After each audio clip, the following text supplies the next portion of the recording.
이번 가을 학기는 모두 7번에 걸쳐서 신약의 나머지 부분들을 좀 살펴보고자 합니다. 사실 여름에 6번 했는데 개론하고 복음서 설명하고 하다 보니까 정작 우리가 신약 27권 중에서 배운 거는 마태, 마가밖에 없어요. 우리 누가복음부터 요한계시록까지를 7번에 걸쳐가지고 쭉 다뤄볼 건데 너무 많은 거를 한꺼번에 막 꾸겨 넣는다 그런 느낌이라기보다는 좀 전체적인 좀 틀 위주로 개론 위주로 해가지고 살펴보고자 합니다.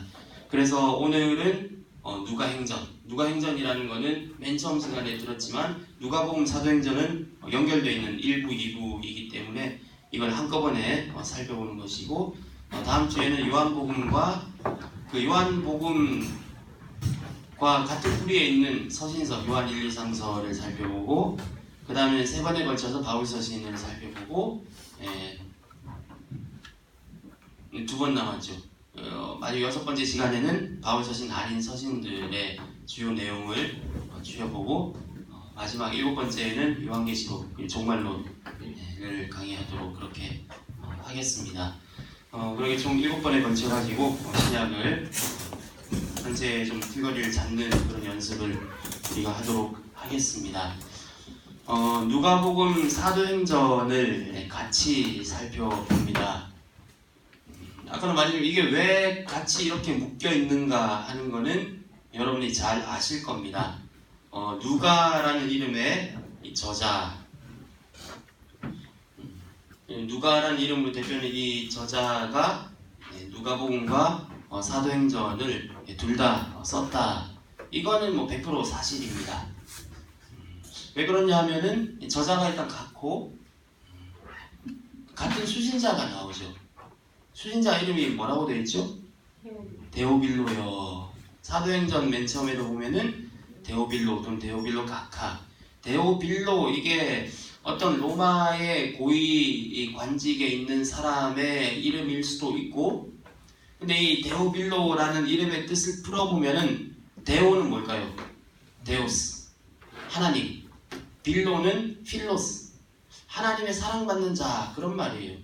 그러니까 이게 로마의 귀족 관리처럼 쓰면서 그냥 그리스도 교회를 별명처럼 약간 좀 암호처럼 그렇게 해놓은 것도 아닌가.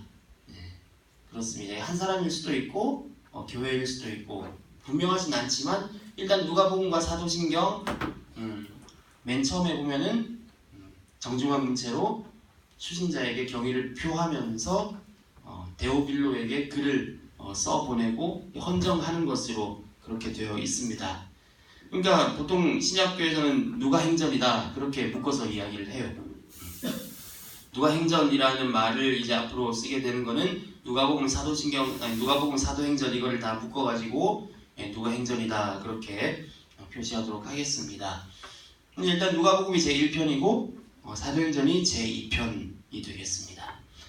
내용을 보면은 제1편 누가복음에는 예수님의 탄생부터 십자가 부활 승천까지, 그리고 사도행전에는 승천이 다시 한번 반복되고 승천에서 바울의 로마 입성까지 그렇게 나와 있죠. 자, 승천이라는 말이 되어 있는데 우리는 모든 사복음서에 승천이 다 나온다 의뢰 생각하지만 예수님의 승천이 나와 있는 복음서는 누가복음밖에 없습니다. 예수님의 승천이 있고 그렇게 자연스럽게 성령 강림이 누가행전에 나오게 되는 것이죠. 그래서 누가복음 사도행전 이렇고, 지리적으로 볼 때는 누가복음은 이 갈릴리에서 예수님이 시작하죠. 그래서 예루살렘까지. 그리고 사도행전은 예루살렘부터 온 유대, 사마리아 땅끝까지. 특히 이 누가행전에는 예루살렘이라는 곳이 굉장히 중요하게 나타납니다. 교재에 적진 않았지만 여름에 함께 이 강의를 들었던 분들은 마가복음을 공부하면서 마가복음에는 예루살렘이 긍정적인 이미지인가 부정적인 이미지인가요? 부정적인 이미지로 나타나요. 예수님이 예루살렘에서 한 거는 아무 기적도 없고 죽은 것밖에 없고, 부활한 예수님이 가라고 하는 거는 갈릴리이죠. 세상의 중심이 아니라 가난하고 연약한 자들이 있는 갈릴리로 가서 부활한 예수의 증인의 삶을 살아라. 그게 마가복음의 핵심이었는데, 이 누가행전을 보게 되면은 누가복음 마지막에는 예수님이 이렇게 말씀해요. 예루살렘을 떠나지 말라. 이 마가복음에는 갈릴리로 가라. 근데 누가복음은 예루살렘을 떠나지 말라. 그렇게 말하고 있어요. 이 어려울까봐 교재에는 적어놓지 않았지만 마가복음은 이 예루살렘 성이 멸망되기 직전에 기록된 것으로 봅니다. 근데 누가복음은 이런 예루살렘이 망하고 나서예요. 70년에 로마의 장군에 의해서 완전히 멸망당한 이후예요. 그러니까 예루살렘 멸망이라는 게 지금도 예수님 당시에도 로마의 식민지였잖아요. 식민지였지만 헤롯이라는 명목상 유대인의 그 왕을 세워가지고 어느 정도의 자치를 보장해주고 있었습니다. 그런데 그 성경에 보면 열심당원 그런 사람들이 있죠. 과격한 독립운동자들이 계속 독립운동을 일으키고 하다 보니까 로마가 이스라엘 유대인들의 자치를 인정을 하다가 참지 못하고 70년에 예루살렘 성전과 성벽을 완전히 박살내버립니다. 이걸 가리켜서 예루살렘 멸망이다. 이미 주권은 못 뺏겼지만 완전히 물리적으로 멸망당한 사건이 AD 70년에 일어나게 돼요. 이거는 유대인들 그리고 그 이스라엘 땅에 사는 사람들에게 엄청난 충격으로 다가왔어요. 완전히 눈앞에서 나라가 망하는 꼴을 보게 된 것이죠. 그리고 나서도 이렇게 나라가 망했는데 예수님은 오기로 한 예수님 오시지 않고 그 그리스도인들은 유대계 그리스도인들이든 아니면 지중해 연안에 바울이 복음을 전한 그리스도인들이든 재림 이전에 이 남아있는 시간을 신앙의 힘으로 버티고 살아내야 할 그런 과제가 다가오게 된 겁니다. 예루살렘이 멸망되고 그리고 또 로마의 박해는 계속되고 있는 그런 상황 가운데서 이 복음서들이 그 당시 1세기 기독교인들에게 말하는 것은 무엇일까요? 예수님 말씀대로 꾸준히 살아가라. 성령의 능력으로, 특히 누가행전에서는 성령의 능력으로 끝까지 복음을 전하면서 살아가라. 그런 메시지가 담겨 있는 거예요. 그러니까 이 사도행전 누가복음의 예루살렘이 중요하게 여겨지는 까닭은 마가복음에는 멸망 전이지만 누가복음 사도행전에서 예루살렘을 떠나지 말라고 했는데 정작 예루살렘을 다 멸망당한 이후에 이 누가복음 사도행전이 기록되었단 말이에요. 그런 원인도 있고, 그리고 예수님 당시의 예루살렘은 이 정치 종교 타락의 중심지였지만 사도행전에서 예루살렘은 복음이 시작되는 장소가 됩니다. 사도들이 예루살렘에서부터 박해를 당하고 고문을 당하고 감옥에 갇히고, 바울이 체포되는 장소가 어디입니까? 사도행전에서 로마 아니에요. 예루살렘이에요. 바울도 예루살렘에 가면 자기가 체포될 거 알면서도 바울이 3차 전도 여행을 끝내고 예루살렘으로 갑니다. 예루살렘을 떠나지 말라 하는 것은 이 당시에는 이제 예루살렘이 예수 그리스도를 위한 이 고난의 장소로 바뀌고 있었기 때문에 그런 의미에서 예루살렘을 떠나지 말라. 그렇게 누가행전에서는 이야기를 하고 있는 것이죠. 앞에 좀 부연 설명이 길었는데 좀 보겠습니다. 누가행전에 나타나는 가장 큰 특징은 그 어떤 복음서들보다 성령의 사역이 강조되고 있다는 거예요. 성령의 복음서다. 성령의 행전이다. 그러니까 누가복음은 예수님을 통한 성령의 활동이에요. 그리고 사도행전은 교회를 통한 성령의 활동이에요. 누가복음에서 성령이 보면은 마태복음과 비교해보면 강조되는 것을 볼 수 있어요. 이런 부분 있잖아요. 너희 중에 아들이 뱀을 달라면 떡을 달라면 뱀을 줄 사람이 어디 있냐, 알을 달랐는데 전갈을 줄 사람이 어디 있냐 해놓고 마태복음에서는 하물며 너희 아버지께서는 구하는 자에게 좋은 것을 주시지 않겠느냐. 그런데 누가복음에서는 하물며 아버지께서는 구하는 자에게 성령을 주시지 않겠느냐. 그런 식으로 조금 달라요. 성령이 강조되어 있고, 특히 사도행전에 보면은 이 교회가 성장하고 교회가 세워지고 그럴 때 그 모든 이 교회에 세워지는 것과 예수 이름으로 나타나는 기적의 주어를 보면은 그 주어 말 그대로 문장의 주어가 다 성령으로 되어 있어요. 성령께서 성령 강림 이후에 그러니까 누가복음도 성령의 활동, 사도행전도 성령의 활동. 누구를 통해서? 누가복음은 예수님을 통해서, 사도행전은 교회를 통해서. 그러니까 영, 푸뉴마, 이 성령이라는 단어의 사용 횟수가 보면 마태 17, 마가 23, 누가 38. 자, 마태와 누가복음이 분량이 비슷하다 쳐도 월등하게 많죠.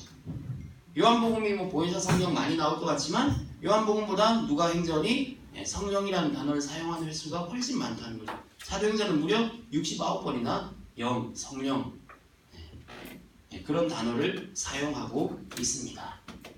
공관복음이라고 해서 완전히 같은 건 아니죠. 비슷하지만 특히 누가복음에서는 성령님의 역사, 성령의 활동을 강조하고 있다라는 것을 볼 수가 있습니다. 자, 누가복음은 읽기 쉽습니다. 어려운 거 없을 거예요. 누가복음을 그 헬라어로 보게 되면은 굉장히 이거는 마가복음 같은 경우는 이 쓴 사람이 헬라어가 모국어가 아니에요. 누가복음 사도행전을 쓴 이 누가라고 이름 붙여져 있는 이 저자는 헬라어가 네이티브예요. 굉장히 유창하게 글을 잘 쓰고 있는 것을 볼 수가 있습니다. 서론이고 예수님의 갈릴리 활동, 그리고 어떤 복음서에든지 갈릴리에서 예수님이 예루살렘으로 가시잖아요. 예루살렘을 죽기 위해서 가시죠. 근데 갈릴리에서 예루살렘으로 가는 길에서의 단락이 누가복음에 굉장히 길게 나타나 있어요. 마가복음 같은 경우는 예수님이 길을 떠나는 게 사람들이 나를 누구라 하냐 하면서 8장에 떠나시죠. 그리고 11장에 그냥 예루살렘에 들어오시는데 누가복음에서는 무려 예루살렘으로 가는 길에서 예수님이 말씀하신 비유 그리고 일어난 사건들 그게 무려 10장에 걸쳐가지고 기록되어 있죠. 그리고 이 부분에 있는 것은 거의 누가복음에만 나타나 있는 자료들이 많이 있습니다. 예루살렘 여행길의 이 단락이 이 누가복음의 또 특징을 나타내는 단락이다, 그렇게 볼 수가 있습니다. 그래서 예수님이 예루살렘에서 십자가에 죽으시고 부활하시고 승천하시고 그리고 결론이 나와 있죠. 예루살렘을 가는 길. 자, 누가복음에 나타나는 비유들이 뭐가 있을까요? 자, 보면은 이건 제가 한번 나름 붙여본 건데 마태복음의 특징은 설교가 많다. 5편의 긴 예수님의 설교를 뼈대로 이루어져 있죠. 마가복음 설교는 별로 없어요. 기적과 예수님 하신 일들이 중점적으로 나타나 있죠. 누가복음의 특징은 정말 훌륭한, 정말 감동적인 예수님의 비유들이 누가복음에는 잘 나타나 있습니다. 예수 안 믿는 사람들도 아는 비유들 있잖아요. 선한 사마리아의 비유, 이 누가복음에만 있죠. 둘째 아들, 보통 탕자라고 말하는 이것도 누가복음에만 있어요. 거의 선한 사마리아의 비유는 그리스도 삶의, 그리스도 윤리의 핵심이고 탕자 비유는 거의 복음의 핵심이라고 볼 수가 있죠. 이게 다 누가복음에 나와요. 불의한 청지기 16장 1절부터 나오는 비유 중에서 가장 해석하기 어려운, 지금까지 어떻게 해석할지 공통된 의견이 없는 굉장히 어려운 비유도 누가복음에 나와 있고, 부자와 나사로, 알죠? 나사로, 거지 나사로, 부자가 지옥에 갔고 나사로는 천국에 갔다는 그거. 근데 과부와 재판관, 불의한 재판관에게 과부가 계속 요청해가지고 원한을 푸는 그 비유. 그리고 바리새인과 세리의 기도, 이 등등이 이 여행 이 단락에서 나타나 있다는 것이죠. 그리고 이건 누가복음에만 나타나는, 누가가 특별하게 예수님의 어록을, 예수님의 비유를 수집해가지고 기록해 놓은 소중한 자료들이다, 그렇게 말할 수가 있겠습니다. 자, 누가 신학의 주제, 뭐 1장에는 뭐가 나오고 2장에 뭐가 나오고 이런 거를 여기서 하진 않으렵니다. 이 말은 무슨 말이냐면 여러분 집에 가서 다시 한번 성경을 읽어보시라, 그 말이에요. 여기는 전체 틀을 한번 잡고 다시 성경을 보면은 좀 더 성경이 체계적으로 잘 들어올 겁니다. 그리고 늘 좀 말씀드리지만 성경을 보통 일독 정도는 하셨잖아요. 뭐 안 하신 분도 있고 하신 분도 있겠지만 성경을 우리가 늘 읽는 개혁 성경으로만 보면은 그 말씀이 그 말씀 같으니까 제가 항상 권해드리는 거는 한 번 읽으신 분은 다른 번역으로 읽으세요. 영어 되신 분 영어로 읽으시고, 특히 추천드리는 거는 개신교에 추천드리는 건 새 번역. 교회도 가끔 불러다니고, 그리고 청년들도 예배 때는 개혁을 쓰지만 성경 공부할 때는 새 번역을 쓰거든요. 그게 훨씬 번역이 정확하기 때문에 그렇습니다. 그래서 새 번역 성경 같은 거를 가지고 읽어보시면은 이게 이 내용이구나, 그렇게 알 수가 있습니다. 성경이 이게 뭐 우리말로 좀 현대에 와서 새롭게 번역된 우리말 성경들이 몇 개가 있습니다. 성경 번역 중에는 성서공회에서 번역한 성경이 있고 개인적인 출판사에서 번역한 성경이 있어요. 성서공회는 공식적으로 인증받은 성서 번역 기구죠. 이걸 가리켜서 공적인 번역이다라고 하고, 출판사에서 한 거는 사역이라고 이야기를 합니다. 이 성서공회는 구약학자들, 신약학자들, 우리나라에 굉장히 뛰어난 구약학자들, 신약학자들, 그리고 국문학자들이 모여가지고 성경을 번역을 해요. 그러니까 정확하죠. 물론 뭐 너무 원문에 가깝게 번역해가지고 조금 건조하게 느껴질 수도 있지만 그렇습니다. 그리고 뭐 사역 같은 경우는 출판사에서 번역한 경우는 아가페 출판사에서 쉬운 성경, 뭐 두란노에서 뭐 우리말 성경, 옛날에 생명의 말씀사에서 현대인의 성경 등이 있는데 그래도 정확한 원문 번역은 새번역 성경. 원래 표준 새번역이라는 게 나왔는데 이 표준 새번역 개정판이 또 나왔어요. 표준 새번역 개정판 하니까 이 이름이 너무 기니까 새번역이라고 이야기를 합니다. 그래서 요즘 이 새번역을 쓰는 교회들도 점점 늘어나고 있고 그렇습니다. 특히 신약 번역은 제가 보기에는 새번역이 신약 번역은 가장 뛰어납니다. 특히 서신서 같은 번역은 새번역으로 보시면 이게 이런 의미구나 단번에 이해가 될 수가 있습니다. 그러니까 이번 기회에 신약을 공부하면서 집에 가셔가지고 새번역으로 다시 한번 쭉 읽어보시면은 훨씬 더, 문제는 좀 뭐뭐야 아니라 뭐뭐 알지어다 그런 문제가 아니기 때문에 좀 어색할 수 있어도 읽어보면은 이게 이런 내용이구나 하고 말씀이 새롭게 다가오는 경험을 하게 될 것입니다. 다시 누가복음 신학의 주제들을 한번 보겠습니다. 성령이 강조된 복음서라고 했고, 누가복음을 가리켜서 인도주의, 보편주의, 인도주의는 영어로 하면 휴머니즘이죠. 좀 따뜻함이 녹아있는 휴머니즘적인 보편주의, 유니버설리즘이 녹아있는, 그러니까 유대인 특정 시대에만 국한되는 것이 아니라 보편주의라는 건 예를 들어 선한 사마리아 비유, 뭐 탕자 비유 이런 거는 오늘날 누가 읽더라도 충분히 은혜를 받고 적용할 수 있는 시대와 상황을 초월한 그런 예수님의 복음이 많이 담겨있다, 그 말이 되겠습니다. 자, 특히 누가복음의 관심은 가난한 자, 죄인, 이방인, 여인. 그 당시 여인은 5,000명 그 숫자에도 끼지 못했잖아요. 근데 이 여인들이 계속 나타나고 소외된 자 등등 이 약자에 대한 예수님의 관심이 많이 나타나고 있는 복음서가 이 누가복음이 되겠습니다. 자, 어떻게 이런 게 누가복음의 특징이 나타났냐? 자, 먼저 가난한 자에 대한 관심의 부분을 한번 간단하게 살펴볼게요. 평지설교라는 단락이 있습니다. 마태복음은 무슨 설교죠? 산상설교죠. 누가복음은 누가복음 6장 17절에 보면 예수님이 평지에 서셨다. 근데 내용은 산상설교 내용과 병행되는 본문들이 쭉 나타나 있어요. 그럼 이게 뭘까? 뭐가 맞냐? 그렇게 시험에 들지 마시기 바랍니다. 복음서에 어떤 게 사실이냐, 예수님이 산에 있는 게 맞냐, 평지에 있는 게 맞냐, 뭐 그거를 가지고 따진다고 해서 뭐 우리에게 구원의 여부가 달라지는 게 아니에요. 마태복음에서 예수님이 산에서 설교하시는 이유는 마태복음은 구약 유대인들을 위한 복음서이기 때문에 모세가 산에서 율법을 전한 것처럼 예수님도 산에서 새로운 율법을 전하는 개념이죠. 누가 보면 평지에 서셨다. 뭐 산과 평지 어디쯤이겠죠. 일단 평지 설교라고 되어 있는데 이 평지 설교는 산상 설교의 내용이 많이 겹치는데 산상 설교에 비해서 좀 과격하게 내용이 담겨 있어요.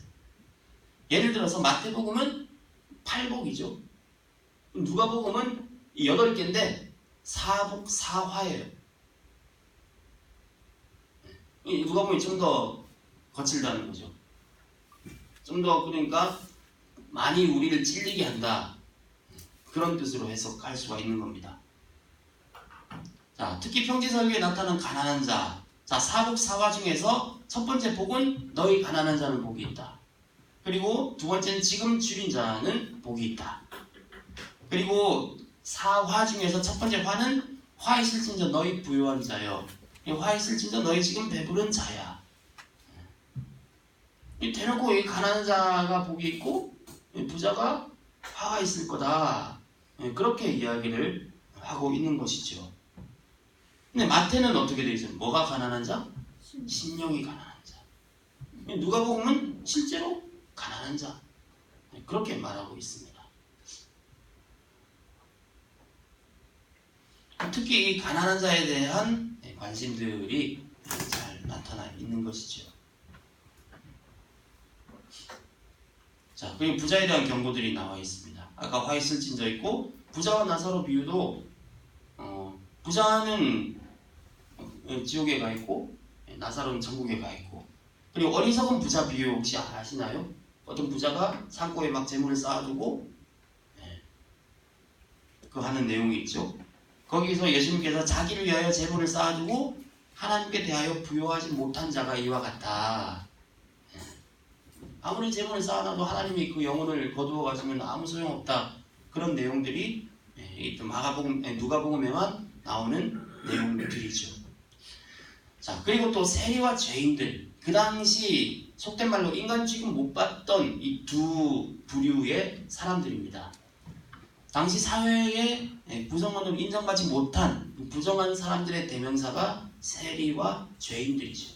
근데 여기서 우리가 죄인이 뭐냐 이거를 잘 알고 가야 돼요. 죄인을 아이고 주님 내가 죄인입니다. 그 죄인이 아니에요. 여기는 죄인은 이 도덕적 개념이 아니라 그 당시 사회 계층의 한 종류예요. 요즘도 인도 가면은 그 사회 계급이 있잖아요. 불가촉 천민 같은. 근데 2000년대 유대에는 이 죄인이라는 사회 밑바닥 계층이 있었다는 거예요. 왜 이 계층 이름이 죄인이냐? 보세요. 율법이나 안식일을 지킬 수 없는 가난한 자들이 가난한 자는 안식일에도 일을 해야 돼요. 하루쯤 일 안 하고 살 수 있지 뭐 그래. 그게 아니라 보십시오. 안식일은 지금도 정통 보수적인 유대인들은 안식일을 지키잖아요. 그래서 이스라엘의 호텔 같은데 토요일 되면은 한쪽은 그냥 엘리베이터가 운행하는 한쪽은 엘리베이터가 층마다 다 서요. 왜 그런지 아세요? 버튼 누르는 건 일이기 때문에. 그러니까 그런 지금도 정통 유대인의 그런 규정이 있어요. 안식일에 더워 에어컨을 켜야 돼. 못 켜요. 그럼 어떻게 할까요? 이방인을 불러요. 옆집에 에어컨 켜달라.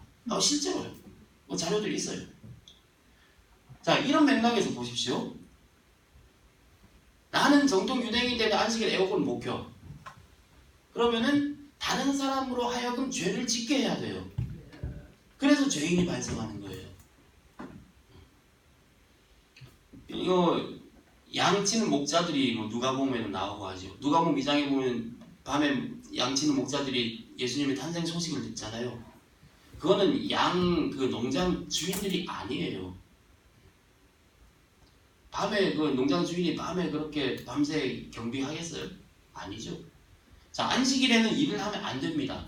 근데 안식일에 일 안 한다고 양이나 소나 그냥 풀어놓고 있으면 어떻게 되죠? 안 되죠. 그리고 안식일에 일을 맡겨야 돼요. 나는 안식일을 지키고 그 사람은 안식일을 범하도록 일을 맡기는 거예요.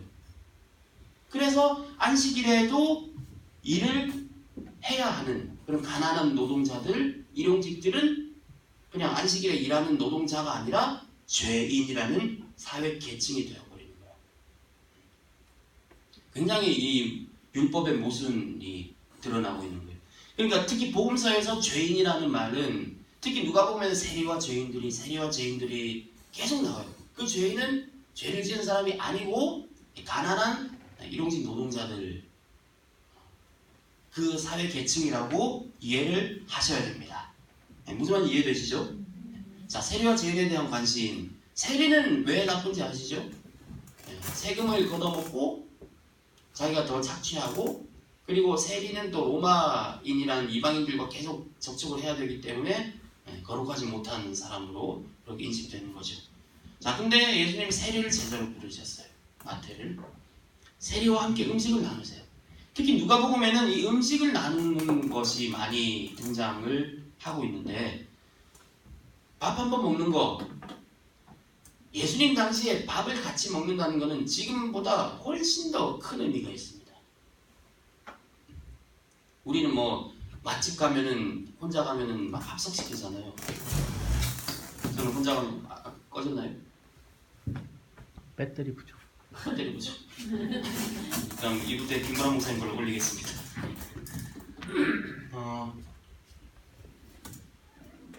음식을 같이 먹는다는 거는 2000년 전에는 훨씬 더 큰 의미가 있어요. 나와 너가 같은 부류다 라는 뜻이에요. 근데 예수님이 세리와 죄인과 맨날 음식을 같이 드셨대요.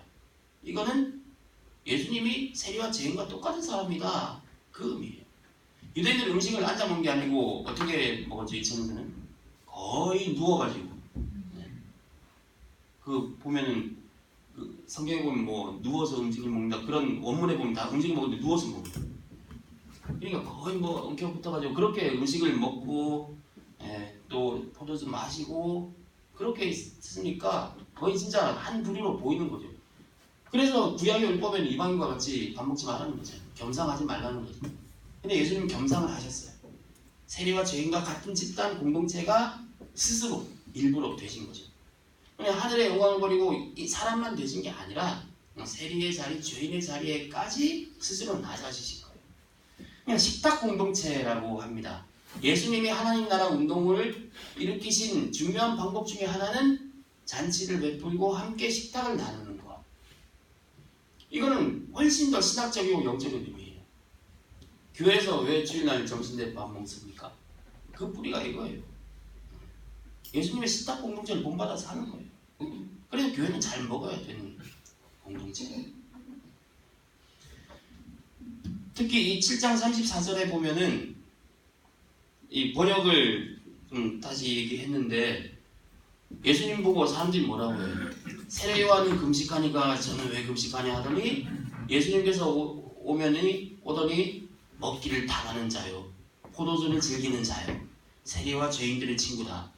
근데 이 원문을 보면은 먹기를 당하는 자요 이렇게 긴 단어가 아니고 먹보, 포도주를 즐기는 자요 그게 아니고 술꾼, 헬라 원문에는. 그래서 다른 번역이 이렇게 돼요.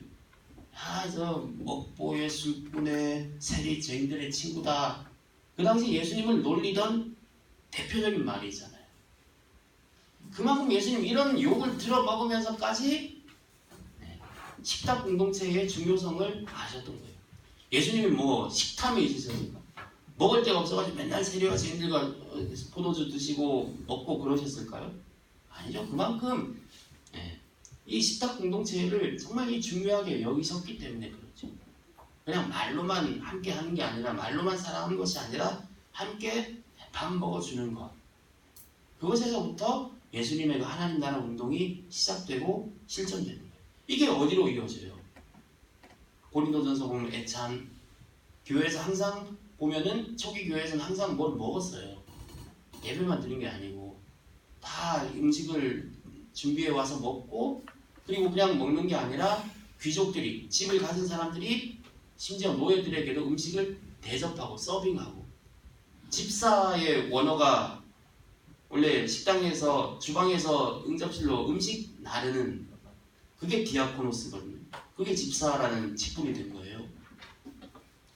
그러니까 계속 음식을 함께 나누는 전통이 초대교회까지 이어진 거죠. 그 원조가 이거예요. 배고파서 먹는 게 아니고, 밥 떼되니까 먹는 게 아니고, 나중에 식사할 건데 이 마음을 가지고 함께 같은 상에 앉은 사람들과 함께 마음을 나누는 일들이 일어났으면 좋겠습니다.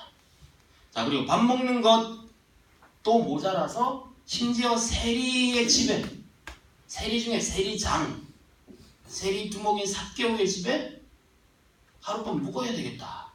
장까지 같이 주고.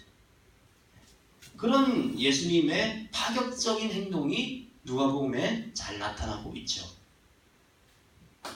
그리고 그 당시 사람들이 정말 듣기 힘들었을 바리새인과 세리의 비유. 누가복음 18장에 나타나는 기도 비유 알죠? 성전에 올라갔는데 바리새인은 손을 들고 막 기도하고, 주님 나는 뭐 죄를 안 지어서 감사하고 저 세리와 같이 하는 감사합니다 했는데, 세리는 저 뒤에서 가슴만 치면서 주님 나는 죄인입니다. 불쌍히 여겨주십시오. 근데 예수님의 결론은 뭐예요? 저 바리새인이 아니라 이 세리가 하나님 앞에서 더 의롭다함을 받았다. 여기서 의롭다는 말을 원어로 번역하면 accept 됐다는 거예요. 받아들여졌다. 그 말이에요.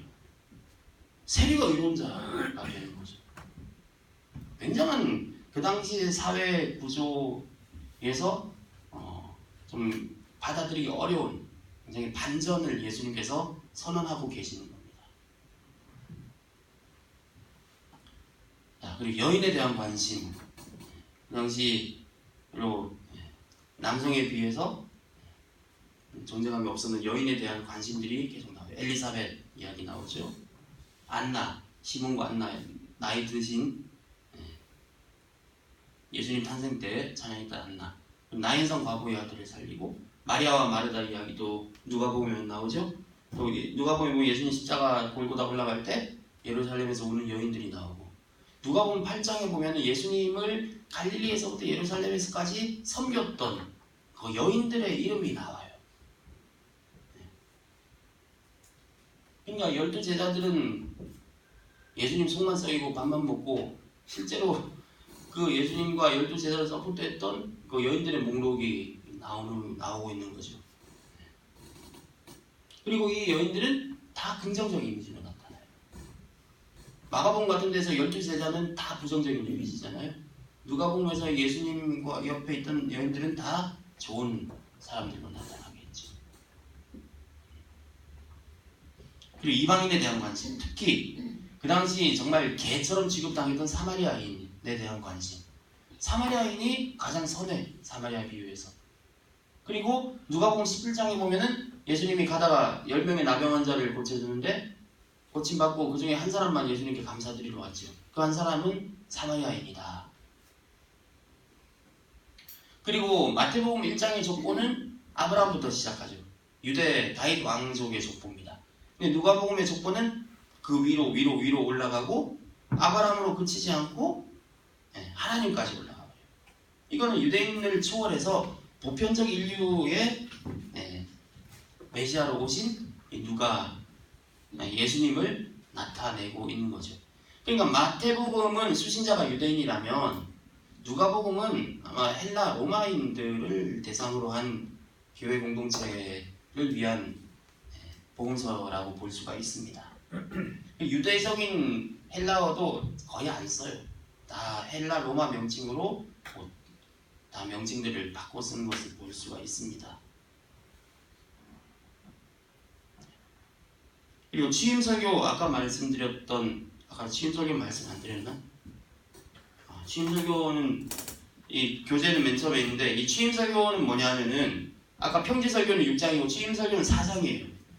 이걸 취임설교를 하는데, 아까 담임목사님 설교에 말씀하셨듯이 주의 성령이 내게 임하셨으니 예수님께서 나사렛에서 맨 처음 설교하신 그 설교를 갖다가 공생애를 시작하면서 마치 공생애 시작의 선언 같은 느낌이 있기 때문에 이걸 또 신학자들은 취임 설교다 그렇게 이야기를 합니다. 누가복음 4장에 보면은 예수님이 사용한 본문은 설교 본문은 이사야 61장이었어요. 이사야 61장을 펴서 이렇게 읽으셨죠. 이 이사야 61장 보면은 주의 성령이 임하셨다. 가난한 자에게, 포로된 자에게, 눈먼 자에게, 눌린 자에게. 그리고 주의 은혜의 해는 이 희년이라는 걸 말하는데 율법에는 기록되어 있지만 한 번도 지킨 적이 없어요. 여러분이 희년 지킬 수 있을까요? 빚 다 탕감해주고 노예 다 풀어주고 레위기에 나와 있지만 역사상 한 번도 지켜지지 않은 희년까지 이야기를 하고 있는 거죠. 이 가난한 자, 이방인에 대한 그런 관심들. 자, 그리고 이 이방인에 대한 관심은 이 뒤에 보게 되면은 그래도 예수님이 오늘날 이 말씀이 너희에게 이루어졌다, 응하였느니라 라고 이야기를 하는데 사람들의 반응이 어때요? 아멘이 아니라 예수님을 낭떠러지로 몰아가지고 죽이려고 해요. 그만큼 그 당시 사람들에게는 이 말씀이 받아들이기 힘들었던 말씀이죠. 그러니까 예수님이 화가 나가지고 엘리야 때 하나님의 은혜가 누구에게 먼저 임했냐? 이방인 사렙과 가보에게 먼저 임했다. 엘리사 때에 누가 하나님의 은혜를 받았냐? 수리아 장군 나아만 이방인이 하나님의 은혜를 받았다. 그러니까 사람들이 예수님을 막 낭떠러지로 몰아서 떨어뜨려 죽이려고 그러죠. 서로 도발을 한 거죠. 근데 예수님이 잘 피해서 도망가셨다. 그렇게 사장이 끝나고 있습니다. 그만큼 이방인에 대한 관심. 다시 한번 말씀드리지만 누가복음은 이방인을 위한 복음서다. 사도행전에 나타나는 것도 보면은 이방인에게도 하나님의 은혜와 하나님의 구원이 하나님의 복음의 가능성이 열리는 것을 볼 수가 있습니다. 사도행전으로 넘어가겠습니다. 사도행전은 독특한 사도들의 행전, 정확히 번역한 행적, 사도들이 무슨 한 일, 영어는 사도행전을 영어로 보면 act라고 하잖아요. 활동, 사도들의 활동을 모아놓은 성경입니다. 인물 중심으로 번역하면 구조를 나누면은 베드로 행전, 베드로가 12장까지 나오고 13장부터는 이 주도권이 바뀌어요. 베드로가 예루살렘 근처에서 복음을 전했다면은 바울은 이방인, 터키, 그리스, 그리고 로마까지 이렇게 복음을 전하는 바울 행전이라고 볼 수가 있죠. 그리고 사도행전 1장 8절 유명한 구절이잖아요. 오직 성령이 너희에게 임하시면 너희가 권능을 받고 이게 1, 2장까지라는 거예요. 예루살렘과 온 유대와 사마리아와 땅끝까지 이르러 내 증인이 되리라. 1장 8절을 중심으로 해서 이렇게 사도행전이 그러니까 이 흐름대로 복음이 확산되고 있는 걸 볼 수가 있어요. 자, 주요 내용들은 그냥 쭉 적었는데 이건 여러분이 집에 가서 읽어보시면 됩니다. 사도직의 재정비, 가룟 유다가 없으니까 제비 뽑아서 마띠아를 사도로 임명을 하고 사도행전의 가장 중요한 거라고 할 수 있죠. 오순절에 성령 강림 하시고 성령 강림주의를 우리가 지키는데 성령 강림이 중요한 거는 성령 강림도 중요하지만 이거는 교회의 탄생일이라고 볼 수가 있는 겁니다. 교회가 생겨났죠. 사도행전은 아까 말하기를 교회를 통한 성령의 활동이라고 했잖아요. 교회가 탄생합니다. 그리고 7 지도자, 보통 7 집사라고 하는데 성경에 본문에 집사라는 말은 없어요. 일단 7 지도자를 선택하고 스데반이 순교하게 되죠. 이 스데반의 순교가 더 기폭제가 돼서 복음이 전파되게 되고 예루살렘의 박해는 오히려 예수 믿는 사람을 예루살렘 근방에 여러 군데로 복음을 흩어 확산시키는 결과를 낳게 됩니다. 사마리아의 복음이 전해지고 그리고 사울이 회심하고 그리고 이방인 고넬료가 개종을 하고 그리고 예루살렘 회의라고 15장에 되어 있는데 이 예루살렘 회의의 이슈는 이방인들이 이 율법을 지켜야 되냐 안 지켜도 되냐 할례를 받아야 구원을 받냐 안 해도 되냐 이방인들이 계속 늘어나니까 예루살렘에서 예루살렘 교회 담임 목사였던 예수님의 동생 야고보 그리고 베드로 바울 등등 그 당시 교회 지도자들이 모여서 회의를 하는 겁니다. 이걸 공의회 모든 교회들이 모였다 해서 공적인 회의다 해가지고 보통 맨 처음 열렸던 공의회라고 합니다. 여기서 결론은 뭐예요? 율법을 지키지 않아도 구원받을 수 있다. 이방인들에게 할례받으라 율법 지켜라. 귀찮게 하지 마라. 기본적인 도덕 율법만 지켜라. 그렇게 해서 구원의 문이 열리게 되죠. 바울이 전도 여행을 1차, 2차, 3차에 걸쳐서 지중연한을 하고 예루살렘으로 와가지고 체포되고 그리고 로마로 가는, 그래서 로마에서 계속 복음을 전했다는 말이 나옵니다. 바울의 순교는 로마의 사도행전은 나오지 않죠. 열린 결말로 끝이 나고 있습니다. 이 바울의 전도 여행은 보통 3차까지로 이렇게 분류를 하는데 쭉 성경 보시면 됩니다. 1차, 2차, 3차 저기에 1차는 어디 가고 그거를 지도를 가지고 하고 싶은데 시간과 지면상의 관계로 하지 않았고, 여러분 이거는 뭐 바울의 전도 여행에 대한 지도들은 인터넷 찾아보시면 굉장히 많이 나오니까 집에 가서 좀 더 심화 학습 해보셔도 되겠습니다. 전도 여행이 나오고, 그리고 예루살렘 교회에 줄 헌금을 모아가지고 예루살렘으로 가죠. 예루살렘으로 가면 잡힐 걸 알면서 가서 잡혀요. 가이사랴에서 압송돼서 예루살렘에서 한 2년 정도도 잡혀 있었던 것 같아요. 그래서 다시 로마로 가는 배를 타고 가다가 멜리데 섬, 요즘에 몰타, 이제 지중해 몰타에 체류하다가 다시 로마로 가서 복음을 전하게 되는 것으로 사도행전은 끝이 나고 있습니다.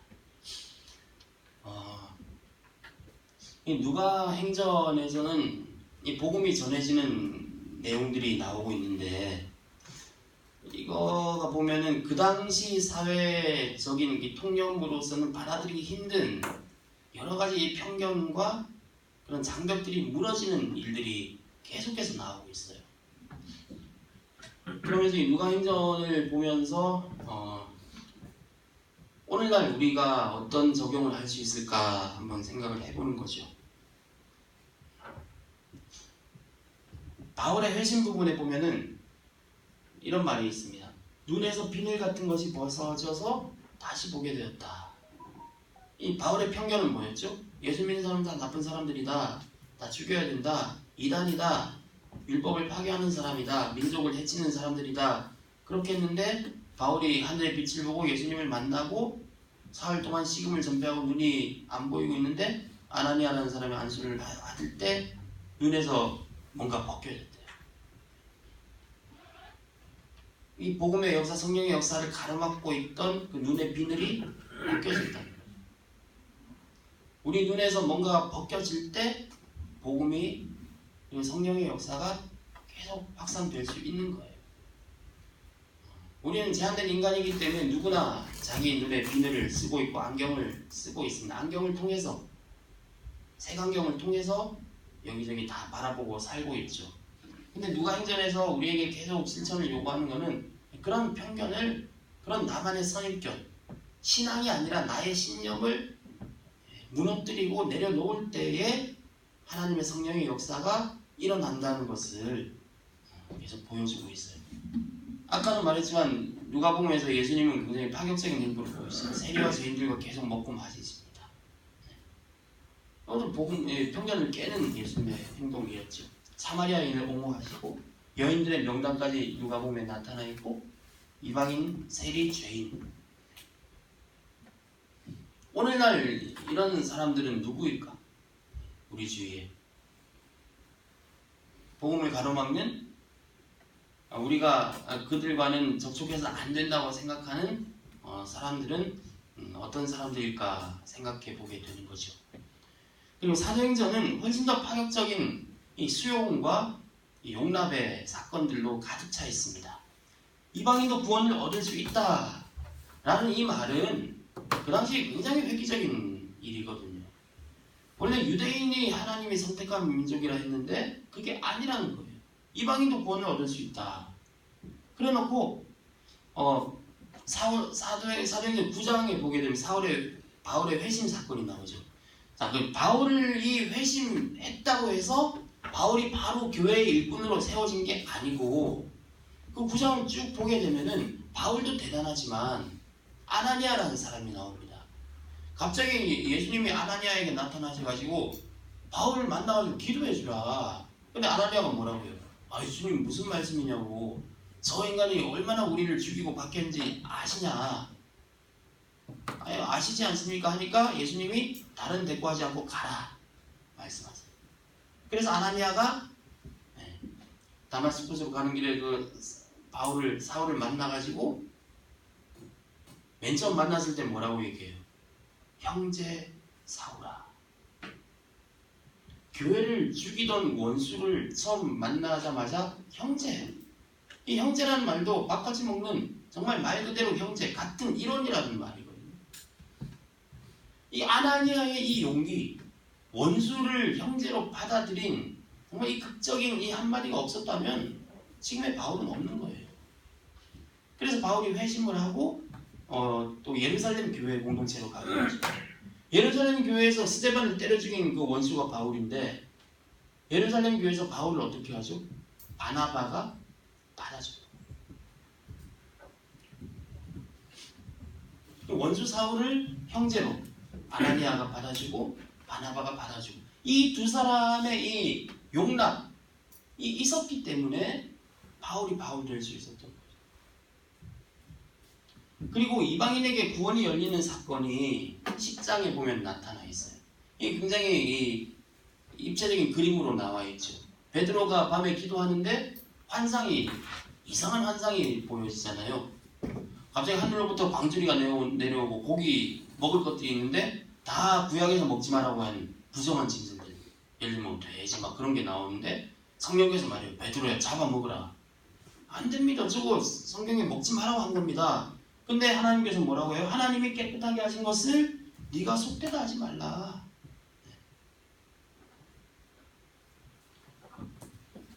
그런 편견을 버리고, 이건 이방인에게 복음이 열려 있다는 것을 말하는 거죠. 그 당시 유대인이었던 베드로가 이거를 받아들이기는 정말 힘든 거예요. 지금도 뭐 아랍 중동에서는 돼지 안 먹잖아요. 인도에서는 소 안 먹죠. 마찬가지인데 하나님께서 잡아 먹으라. 그 당시 개인적인 신념, 개인적인 편견뿐만 아니라 그 당시 사회가 가지고 있던, 그 당시 민족 종교가 가지고 있던 그런 틀마저도 성령의 역사로 다 깨어지는 거예요. 그래서 이방인 고넬료가 개종을 하게 되고, 예루살렘 회의에서는 심지어 보면은 그 예루살렘 교회는 아무래도 유대인이 많기 때문에 보수적일 수밖에 없어요. 예루살렘 교회의 그 담임 목사였던 주의 동생 야고보 같은 경우는 굉장히 보수적인 사람인데, 그 야고보도 회의에서 이방인 율법 지키지 않아도 된다라고 그 당시 교회 지도자들이 그렇게 결론을 내리고, 그렇게 해서 복음의 문이 열렸죠. 그때 회의에서 그래 이방인도 할례 받고 율법 지켜야 된다 하면은 지금 우리 복음 들을 수 없죠. 복음이 확산되기 위해서는 이 벽들이 허물어져야 돼요. 그럼 우리가 누가복음 사도행전을 읽으면서 성령님의 역사가 대단하구나, 그것으로 그칠 것이 아니라 오늘날 이 성령의 역사, 오늘날도 복음의 역사, 성령의 역사가 계속 증거되고 있는데, 그거를 가로막는 우리가 세워놓은 벽들은 없는가?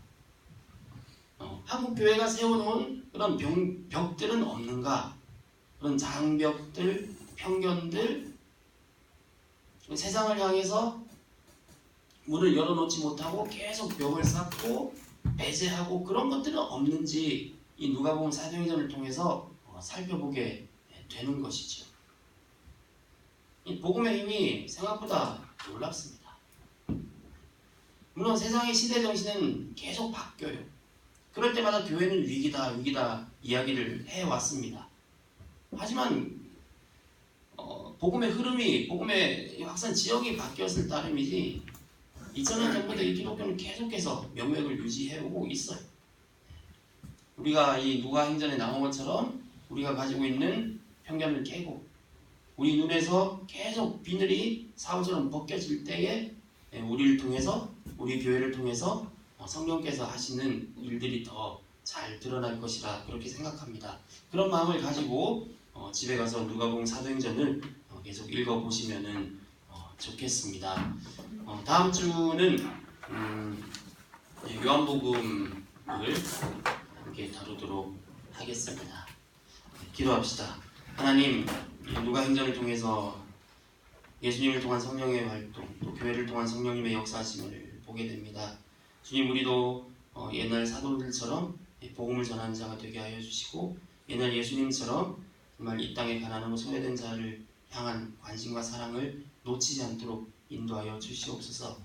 복음을 가로막는, 성령의 활동을 가로막는 우리 가운데 편견과 장벽들이 있다면 주님 깨뜨려 주시고, 사울의 눈에서 비늘이 벗겨졌듯이 우리의 삶 가운데 우리가 놓을 수 없는 그런 비늘들, 그 벽들이 무너지고 깨뜨려지는, 그래서 복음 안에서, 성령 안에서 다시 새롭게 창조되는 놀라운 일들이 우리의 삶 가운데 있어질 수 있도록 성령님 우리 삶 가운데 늘 함께하여 주시옵소서. 감사드리며 예수 그리스도 이름으로 기도드리옵나이다. 아멘.